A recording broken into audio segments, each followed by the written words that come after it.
말씀 제목은 천상의 예수님입니다. 여러분 잘 보세요. 혹시 오해할 수 있으니까 자 설교 시에 한해서 그리고 접종 완료자이면 그리고 청중과 설교자 사이가 3m 이상이 되면 그리고 가림막이 세 면으로 있으면 설교 시에 한해 마스크를 벗어도 됩니다. 그래서 벗겠습니다. 다 구청과 정부 지침에 따른 것입니다. 제가 보니까 원래 몇 개월 전부터 이렇게 벗고 싶었어요. 이렇게 해서 근데 이제 뭐 미루다가 안 되겠다. 제가 이게 제 설교를 다시 모니터하면 마스크가 이렇게 있는 채로 설교하는 것과 이렇게 없는 채로 설교하는 것이 여러분들 청중이 듣기에 확실히 다른 것 같아요. 아마 제 풀 페이스 처음 보는 우리 학생들 있죠? 저렇게 생겼구나. 아이고야. 마스크 쓰세요. 이러지 말고 속으로 막 쓰세요. 그냥. 그게 더 은혜가 됩니다. 라고 하지 말고 주님은 외모를 보지 않아요. 마음을. 자, 여러분. 네, 오늘 설교도 집중해서 잘 들어줬으면 좋겠습니다. 매주 참 여러분 집중해주셔서 너무 감사해요. 너무 감사하고 오늘도 살아계신 주님 이렇게 좀 경험하며 만나며 배웠으면 좋겠습니다. 여러분 하버드 대학 아시죠? 아이비리그 뭐 우리랑 상관없겠지만 하버드 법과 대학을 설립한 법률가가 있습니다. 여러분 사이먼 그린리프라고 하버드 법대를 세운 사람이에요. 엄청나죠? 이렇게 생겼습니다. 딱 봐도 그냥 뭔가 딱 봐도 법률가, 교수, 변호사 하실 때 굉장히 냉철하게 생겼죠. 1800년대에 이 법률가 그린리프는 예수 그리스도의 부활을 반박하기 위하여 자신의 한평생을 걸기로 다짐을 합니다. 사복음서, 구절들, 바울 서신들 이거 다 거짓말이다. 이것은 많은 사람들을 속이기 위하여 이렇게 지어낸 거짓 문서들이다 라는 것을 증명하기 위해서 이렇게 천재 법률가가 한평생을 걸었어요. 그래서 당시 최고급 수준의 그 법률 제도와 문서 분석, 그 분석 모든 비평들이 다 들어와서 이 사복음서와 이 신학 성경을 완전히 파헤치기 시작합니다. 시작해서 이건 뭐가 거짓이고 어떻게 됐고. 근데 여러분 이 그린리프 교수가 이 연구가 진행되면서 등에 식은땀이 흐르기 시작합니다. 줄줄 흘러요. 불안해져. 연구가 더 진행되면 진행될수록 이거 불안해지는 거예요. 자신의 연구가 역주행 중이야. 무슨 뜻이에요? 예수 그리스도의 부활을 딱 집어서 완전히 이거는 거짓말이고 반박하려고 한평생 지금 몇십 년 동안 이걸 연구했는데 연구가 진행될수록 1년이 지날수록 이게 역주행이에요. 어떻게 해요? 이런 말을 남깁니다. 다 연구가 끝나고 마지막 이렇게 종결지어요. 예수 그리스도의 부활은 그 어떤 역사적 사건보다도 정확한 사건이다. 천재입니다, 이분. 하버드 법대를 지은 분이에요. 이분이 한평생 20년 넘게 예수 그리스도의 부활을 반박하려다가 10년, 11년, 12년 심상치 않아요? 다 조사했어요? 그때 당시 고대 2000년 전 문서 다 조사했어요? 이것보다 정확한 문서는 없었구나. 여러분 그린리프 교수가 왜 이 일을 시작했냐면 한 제자가 이렇게 물은 거예요. 교수님 근데 왜 안 믿어요? 지나가는 말로. 왜 예수님 안 믿어요? 지나가는 말로 물었는데 그거에 대해서 그린리프 교수가 띵 때린 거예요. 왜냐하면 왜 안 믿는지를 내가 생각해 본 적 없는 거예요. 그냥 믿기 싫어서. 그냥 거짓말 같아서. 그래 한번 왜 안 믿는지 내가 한번 조사해보자. 절대 안 믿을 거야 라고 하는 마음에 이제 시작된 겁니다. 자, 왜냐하면 그린리프 교수는 당시 1800년대 당시에 휩쓸던 요거 현대성의 노예였어요. 현대성. 오늘 아주 중요한 단어입니다. 현대성의 노예로 살아왔어요. 현대성. 모더니티라고 그래요. 모던하다. 21세기인 지금 2022년에도 이 현대성이라는 것은 저와 여러분에게 아마도 가장 큰 영향을 미치고 있습니다. 마치 그린리프 교수에게 이런 불신앙과 의심을 심어 넣었듯이 이 현대성이라는 것은 지금도 저와 여러분을 계속 지금 이 순간에도 공격하고 우리의 뇌를 이미 다 지배해서 정복해서 여기 깃발 꽂았어요. 오늘은 여러분 욕을 나눌 거예요. 장사한 지 사흘 만에 죽은 자 가운데서 다시 살아나시며 부활, 하늘에 오르사 전능하신 하나님 우편에 앉아 계신 예수님. 그래서 천상의 예수님에 대해서 나눌 거예요. 이것을 좀 보면서 같이 은혜를 나눴으면 좋겠습니다. 그런데 여러분, 이 기독교의 복음 자체도 그렇지만 그 중에서도 기독교 많은 일 중에서도 이 부활과 천국이라는 주제는 더더욱 현대성의 주요 타겟이 돼. 그렇죠. 부활. 말이 안 되잖아. 죽은 자가 살아나. 천국. 이게 현대성의 가장 큰 공격이 됩니다. 당연히. 이해가 안 돼요. 모던하지 않아. 세련되지 않아. 그게 무슨 말이야? 어떻게 죽은 자가 살아나? 그냥 단번에 지금 아마 여러분 마음속에도 진짜 이게 예수님 부활하셨다. 이걸 정말 믿는 사람이 드물 수도 있어요. 그만큼 현대성은 우리를 계속 이렇게 올가맵니다. 그래서 여러분, 우리가 고등학생 때 기독교, 이 교회에서 배워야 될 것은 기독교는 현대적이지 않아. 이런 걸 교회에서 배우면 안 돼. 기독교는 참 모던하지 않아. 이걸 배우는 게 아니라 현대성을 어떻게 기독교적으로 바라볼까. 이걸 우리가 배우는 거야, 교회에서. 현대성을 어떻게 기독적으로 바라보며 기독교는 현대적이지 않아 하고 현대성을 위에 두고 기독교로 빡 무너뜨리는 게 아니라 이 현대성을 우리가 기독교의 렌즈로 어떻게 보나. 이것을 우리가 좀 살펴봐야 돼요. 오늘 본문은 여러분 고린도 전서입니다. 2000년 전에 바울이 있을 당시 고린도는 지금 미국과 중국처럼 서울처럼 아주 그냥 현대화된 도시였어요. 현대화된 도시. 굉장히 모던하고 모든 막강한 돈들이 막 모이던 도시였어요. 고린도라는 도시가. 이 세속화, 돈이 막 들어와요. 그다음에 막 모던해져요. 뭔가 세련돼져요. 그러면 세상에 속한 세속화가 진행돼요. 이게 현대화랑 현대성이랑 세속화는 같이 가는 거예요. 같은 파도고 배야. 같이 가요. 현대성이 쭉 바다야. 그럼 이제 세속화는 이제 배예요. 쭉 같이 들어와요. 그래서 여러분, 바울이 가장 자신이 평생에 가장 애를 많이 쓰고 가장 사랑했던, 가장 마음을 많이 썼던 교회가 고린도 교회인데, 고린도, 이 엄청난 세속화된 도시에 고린도 교인들이 세속화된 것이에요.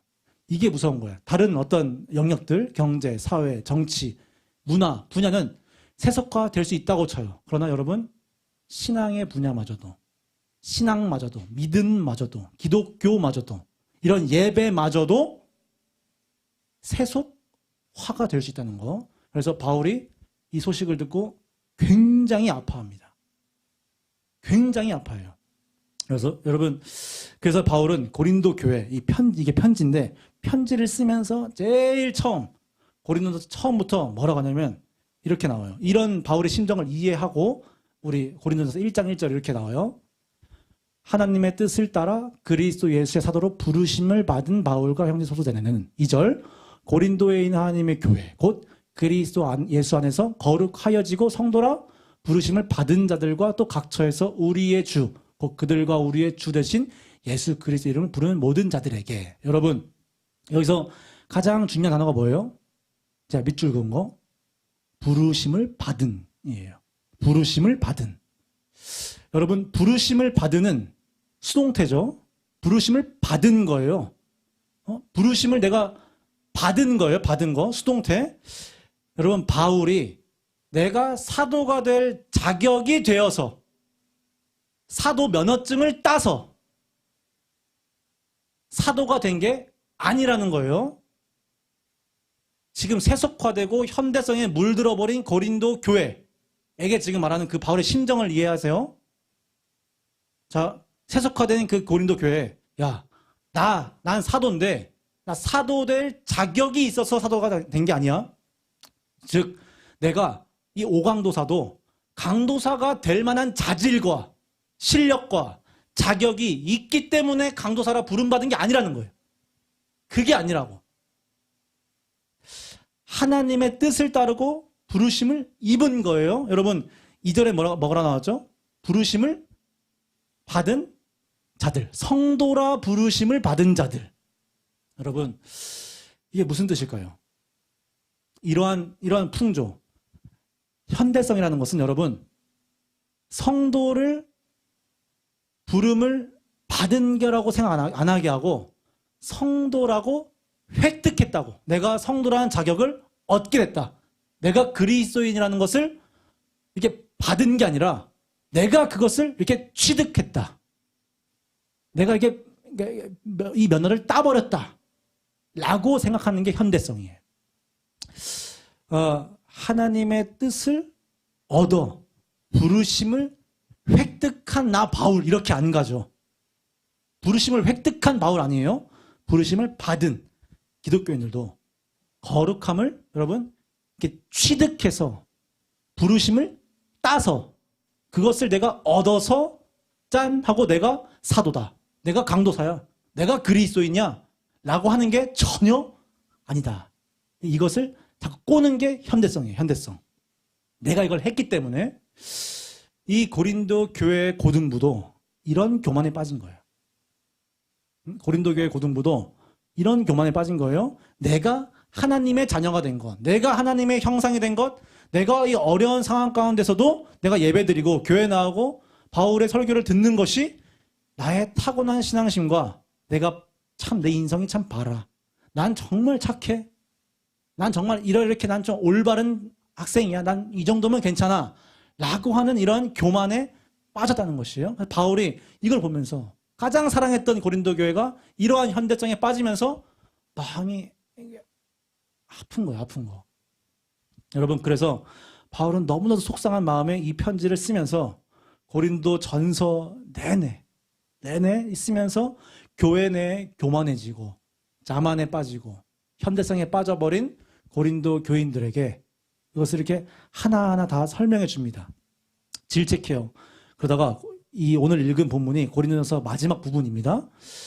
고린도전서 마지막으로 갈수록 바울은 이 모든 질책과 꾸짖음과 이 모든 것들을 싹 정리하기 시작해요. 그 와중에 오늘 고린도전서 15장이 이런 별명이 부활장이에요. 부활장. 이걸 쓰는데 이걸 쓰는 이유가 이 모든 교만, 이 모든 세속, 이 모든 현대성, 이 모든 자만, 이 모든 잘못된 신앙들, 이런 오류들을 이 변질된 신앙을 잠재우고 정리하는 데만큼은 이 예수 그리스도의 부활, 이것보다 더한 것은 없어요. 예수 그리스도의 부활이 이들에게 까맣게 잊혀져 버린 거예요. 잊혀져 버려. 예수님께서 부활했다는 사실. 이걸 좀 더 우리 살펴볼 것이에요. 왜 그럴까요? 왜 부활이, 왜 예수 그리스도께서 부활했다는 사실이 이 교만과 이 오류와 이 모든 잘못된 신앙들을 다 잠재우고 조용히 하고 겸손케 하며 우리를 낮출까? 왜? 죽은 자권을 살아나신 게 왜? 부활은 여러분 무엇 이후에 가능한 것이에요? 어떤 사람이 부활을 할 수 있어요? 죽은 자. 부활은 죽음 이후에 오는 것이에요. 부활은. 우리가 지난주에 살펴본 예수님의 인생, 예수님의 생애, 살고 고통받으시고 죽어요. 예수님이 죽어요. 이 죽음을 통과하신 거예요. 이렇게 통과. 이 가림막이 죽음이라면 예수님은 이 죽음이라는 것을 통과했다는 거예요. 통과. 그게 부활이에요. 여러분, 고린도 교회는 예수님의 죽음과 부활하심을 어느새 까맣게 잊어버리고 그 죽음과 부활이 차지했어야 할 그 자리에 자신들의 신앙심, 자신들의 인성, 자신들의 어떤 좋은 성격, 자신들의 학벌, 자신들의 지식, 자신들의 지혜, 인맥, 이것들을, 자신들의 부를 그 자리에 딱 세운 거예요. 예수님의 죽음과 예수님의 부활로 딱 기둥이 돼야 되는데 신앙이 그것을 어느새 까맣게 잊어버리고 내 교만, 내 지식, 내 돈, 내 인맥으로 이것을 꽉 채워버린 거죠. 그래서 여러분 오늘 바울이 오늘 읽은 본문에서 성화가 읽어준 본문에서 3, 4절에 이렇게 나와요. 바울이 이렇게 말하죠. 마지막에. 야, 내가 받은 것을 먼저 너에게 전하였노니 이는 여러분 성경대로 그리스도께서 우리를 위해 죽으시고 장사진행을 되셨다가 성경대로 사흘 만에 살아나사. 여러분 성경대로 죽으시고 성경대로 살아나셨어요. 이걸 내가 너에게 전하지 않았냐? 다 말하고 1장부터 15장까지 다 질책하고 너희 왜 이렇게 살아? 왜 이렇게 교만해? 이거 안 돼? 라고 하면서 마지막으로 정리하는 게 이것이에요. 야, 다 필요 없고 오케이. 야, 내가 너에게 전한 게 뭐였지? 내가 너에게 제일 처음 전한 게 뭐였지? 성경대로 예수님 죽었다. 성경대로 예수님 다시 살아나셨다. 이게 성경대로 하는 신앙생활인 거예요. 성경대로. 이게 성경적인 신앙관이고 성경적인 신앙생활이야. 성경적인 생활에서 이 성경대로 죽으시고 성경대로 다시 살아났다. 이런 성경의 예수 그리스도의 죽음과 부활이 없다면 그 신앙은 아무것도 아니에요. 우리가 나중에 죽고 이 사도신경 이후에 심판이 나와요. 그 심판 앞에 서서 주님 내가 교회 다 나갔습니다. 헌금 이만큼 했어요. 이거 다 필요 없다는 것이에요. 성경대로 죽고 살아나신 이 복음, 이 복음이 근거가 된 신앙생활이 성경대로의 신앙생활이에요. 고린도 교회가 직면했던 그 세속화, 그 현대성은 자신들의 영적인 실력과 지식과 열심으로 예수님의 부활을 삭제해버려. 예수님께서 죽으셨다는 그 사실을 지워버려요. 내가 더 뛰어나 예수님보다. 예수는 죽었고 난 살아서 돈 많이 벌었어. 예수는 죽었고 난 내가 공부해서 이만큼 했어. 이런 것들이 자꾸 들어와요. 그러나 여러분 21세기 2022년 우리 남포교회 고등부가 직면한 세속화와 현대성은 무엇인지 아세요? 어쩌면 고린도 교회와 반대입니다. 고린도 교회 고등부는 내가 하나님 제일 잘 알아. 내가 하나님 제일 뜨겁게 찬양해. 내가 하나님 기도 제일 많이 해. 이런 게 이들의 교만이었어요. 그러나 우리가 지금 현재 대면하고 있는 세속화된 신앙관은 뭐냐면 하나님에 대한 무심함이에요. 하나님에 대한 무지함. 그리고 하나님과 나의 무관함. 삼무. 여러분, 하나님을 아세요? 유지하세요? 하나님께 유심하세요? 마음이 있어요? 하나님과 유관한 사람이에요? 하나님과 관계가 있어요? 이것이야. 21세기 현대성과 세속화는 이렇게 다가와요. 너희는 하나님을 몰라도 돼. 구원받았잖아. 하나님 그냥 뭐 대충 해. 뭘 그렇게 해. 이게 지금 우리가 직면한 세속화요 현대성입니다. 여러분 이 사탄이 현대성을 갖고 우리를 공격하는데 수단은 달라. 당시 고린도 교회는 막 교만한 거. 나 제일 뜨거워. 나 제일 신앙 좋아. 내가 제일 잘 알아. 이런 걸로 우리를 쳤고 지금은 그 반대로 내가 제일 잘 몰라. 이게 자랑이 됐어. 내가 몰라. 내가 가장 시크해. 내가 가장 그냥 세련된 신앙생활. 이게 가장 자랑이 돼버린 건데 수단은 다른데 목표는 뭐예요? 그 사탄이 이게 무기들인데 무기들은 달라. 그때마다. 근데 이 목표가 뭐야? 예수님의 부활을 제끼자. 이것이에요. 예수님의 죽음을 버리자. 예수님께서 죽으시고 성경대로 이런 거 그만하자. 이게 궁극적 목표야. 수단은 달라. 그때마다 달라요. 여러분, 우리의 신앙 가운데 예수님의 부활이 있어야 돼요. 죽음과 부활은 무조건이에요. 지금 이거 설교 듣고 있는 사탄은 가장 싫어해. 사탄 가장 싫어하지. 예수님이 죽으신 자리, 그 자리에 우리의 차가움을 대신하면 안 돼요. 예수님이 그 자리에 다시 살아나신 그 자리에 우리는 그냥 아무런 무심하고 무관하며 아무것도 아닌 것 같은 거기로 대신하면 안 됩니다. 고린도 교회나 우리나 나나 하나님을 사실 전혀 모르는 거예요. 고린도 교회 나 하나님 제일 잘 알아. 그런 말하는 사람이 가장 하나님 모르는 거고, 그렇다고 또 반대로 하나님에 대해서 전혀 열심도 없고 노력하지 않는 우리도 똑같이 하나님을 모르는 것입니다. 지금 멋있어 보이는 걸 택하지 마세요. 지금 있어 보이는 걸 택하지 마세요. 여러분, 부활이 우리의 신앙에 없다면 은혜도 없어요. 이건 고린도전서에 말하는 것이요. 바울은 부활을 얘기하다가 은혜로 이 단락을 탁 매듭지어요. 부활과 은혜가 연결이 돼요? 잘 들어야 돼, 이제부터. 고린도 교회 성도들에게 갑자기 부활의 역사를 가르쳐. 부활 진짜야 라고 가르쳐요. 왜죠? 까먹었으니까. 너희들 지금 예수님 죽고 살아나신 거 까먹었잖아. 그래서 다시 부활의 역사를 이렇게 가르쳐요. 예수님께서 죽기까지 우리를 사랑하시고 예수님께서 우리를 다시 살리시기 위하여 다시 살아나셨다. 이것을 다시 한번 가르칩니다. 그래서 5절부터 이렇게 나오죠. 게바는 베드로예요. 베드로. 게바에게 보이시고 후에 12제자에게와 그 후에 500 형제에게 일시에 보이셨나니 그 중에 지금까지 대다수는 살아있고 어떤 사람 잠들었다. 그 후에 야고보, 예수님의 형제 야고보에게 보이셨으며 그 후에 모든 사도에게와 8절 맨 나중에 만삭되지 못하여 난 자 같은 내게도 보이셨다. 여러분, 이 순서 5절부터 베드로, 12제자, 500 형제, 야고보, 모든 사도, 그리고 난 자 같은 나. 이 순서가 어떤 의미일까요? 이것이에요. 예수님과의 관계성.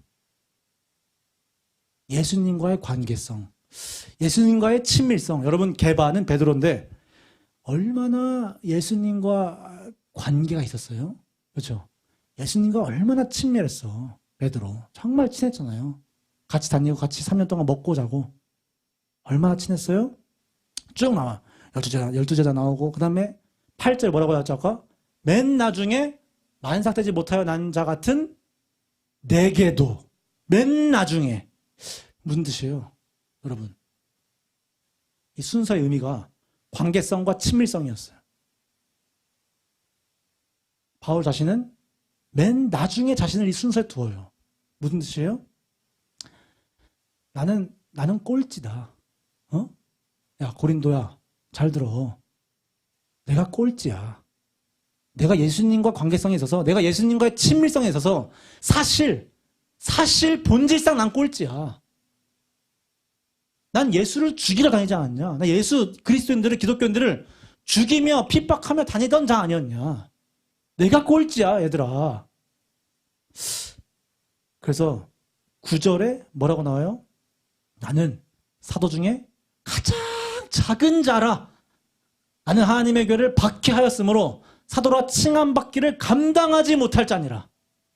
1장 1절에 뭐라고 나오죠? 나는 부르심을 받은. 맞잖아.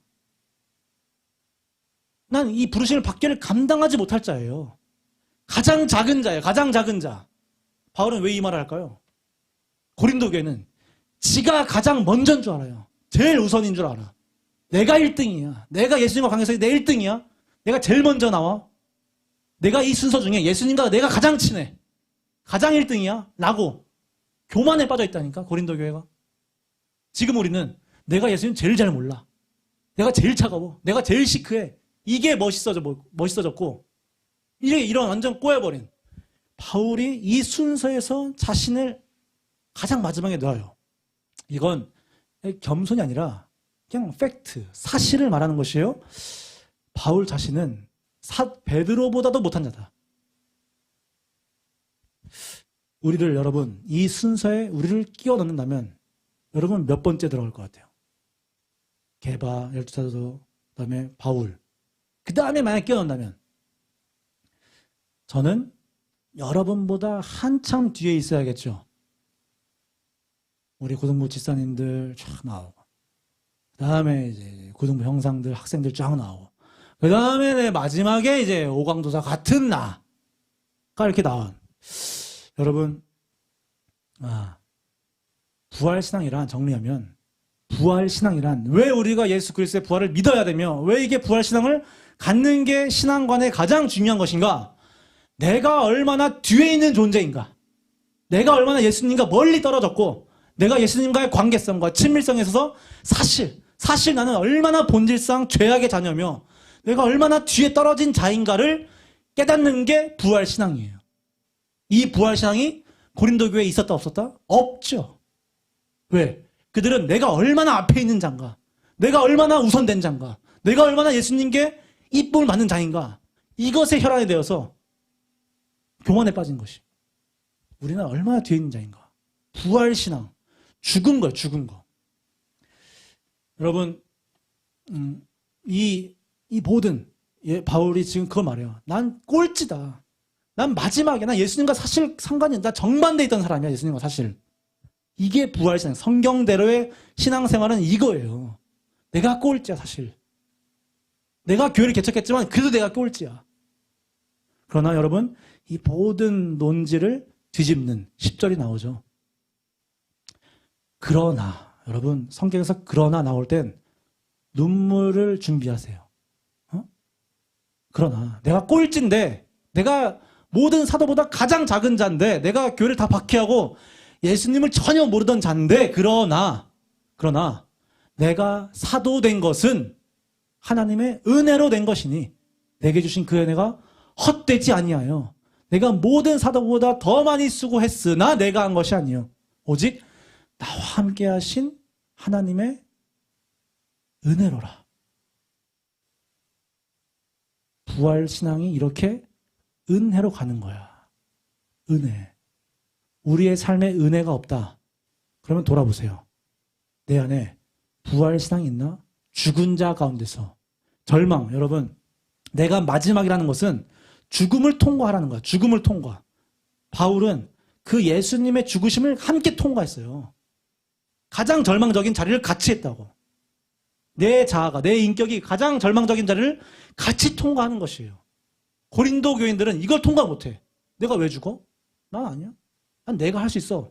이걸 통과 못하고 자꾸 여기서 노는 거야.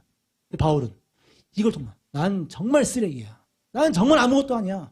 라는 걸 통과하니까 그 이후에 하나님의 은혜가 나를 만들었구나. 이게 있는 거야, 이게. 이들은 막혀있어. 죽음을 통과 못해. 나의 죽음을 못 봐요. 그래서 자꾸 교만해지는 것입니다. 여기 쌓이는 것이. 여러분이 지금 여러분의 모습이 된 것은 다 하나님의 은혜예요. 은혜. 이 은혜를 헛되게 하지 마세요. 헛되게 한다는 것은 여러분이 여러분 된 것을 다른 환경이나 나에게 그것을 일을 돌리는 것이에요. 아, 내가 이렇게 된 것은 다 엄마 때문이야. 내가 이렇게 된 것은 내 성격 때문이야. 내가 이렇게 된 것은 내 외모 때문이야. 내가 이렇게 된 건 내 학벌이 이 모양 이 꼴이야. 라고 하는 게 하나님의 은혜를 헛되게 하는 거죠. 헛되게. 여러분을 지금 그 모습, 그 모양, 그 인격, 그 성격으로 만든 것은 하나님의 은혜예요. 은혜. 현대성의 영향 아래에서 살아가는 우리는 자꾸 은혜를 여러분 주목하셔야 됩니다. 주목해야 돼요. 은혜를. 가끔 설명되지 않아. 내 인생이, 내 미래가, 내 과거가 과학적으로, 심리적으로, 지적으로 이해되지도 않고 설명되지 않아요. 예수님의 부활? 몰라. 강도사님의 설교? 몰라. 성경 자체가 믿어지나? 이것도 몰라. 설명되지 않아요. 힘들어요. 그럼에도 불구하고 은혜를 주목할 줄 알아야 돼요. 은혜를. 예수님의 부활은 우리의 시선을 나 자신으로부터 은혜로 바꾸게 하는 것이야. 나 자신, 은혜. 예수님의 부활을 자꾸 기억해봐. 예수님께서 죽으셨어요. 다시 살아났어? 이것이 우리를 나를 이렇게 땅으로 보는 것이 아니라 이렇게 은혜를 주목하게. 은혜를. 여러분, 2차 대전 때 독일의 목사님이셨던 본 회퍼라는 목사님이 계세요. 감옥에서 죽기 전에 이런 말씀을 남기셨어요. 감옥입니다. 하나님의 도움과 임재가 무조건 우리의 인생에서 증명될 필요 없습니다. 잘 보세요. 파격적인 말이죠. 도움과 임재가 무조건 우리의 인생에서 증명될 필요 없습니다. 오히려 하나님의 임재와 도우심은 예수 그리스도의 인생에서 확인되어 우리에게 전해져야만 합니다. 사실상 하나님이 오늘 우리에게 하실 일을 기대하는 것보다는 하나님이 독생자이신 예수 그리스도에게 하신 일을 아는 게 우리에게 훨씬 더 중요합니다. 예수 그리스도께서 죽으셨다는 이 사실이 내가 죽을 것이라는 사실보다 훨씬 더 중요합니다. 그리고 예수 그리스도께서 죽음에서 부활하셨다는 이 사실이야말로 내 모든 소망의 유일한 근거이며 심판날에 내가 부활할 것임을 믿는 이유입니다. 우리의 구원은 우리 자신의 바깥에서 옵니다. 저는 그 구원을 내 인생 스토리에서 발견하지 않습니다. 단 오직 예수 그리스도의 스토리에서만 발견합니다. 자신을 예수 그리스도 안에서만 발견되기를 원하는 자들, 예수님의 성육신과 십자가와 부활에서만 발견되기를 원하는 자들은 하나님과 함께 있는 것이며 하나님도 그들과 함께 하십니다. 이 시간 노래 맞춰서 기도했으면 좋겠어요. 뒤에 불 좀 꺼주시면 감사하겠습니다. 이렇게 기도합시다. 예수님 안에서 우리가 은혜를 구하도록 나 자신을